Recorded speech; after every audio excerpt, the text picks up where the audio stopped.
Stockton. Now today we have a very nice example of a Land Rover Defender. This is a very special one as well because it is a first edition, finished in the lovely metallic Gondwana Stone. Now this car does have quite a lot of options at the start. You can see we've got this painted gloss black body contrast with the black exterior packs with the black badging and all the exterior styling points. Coming to the side profile of this vehicle, we've got 20-inch satin grey alloy wheels.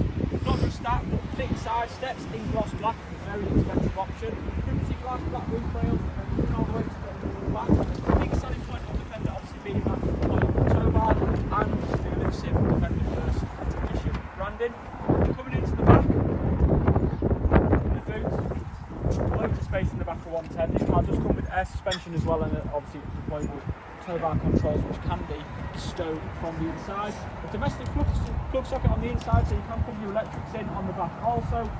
Coming all the way to the back where the passengers sit, we've got ebony perforated leather, no clear signs of wear and tear, fast charge points for the passengers in the back, and all around a very good looking vehicle. Jumping into the front of the car,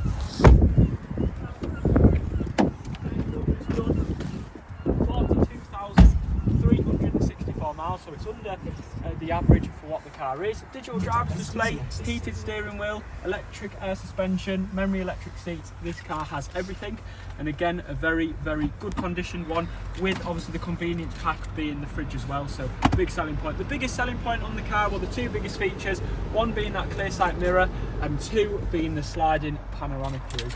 So should you be after a very nice constructed bed,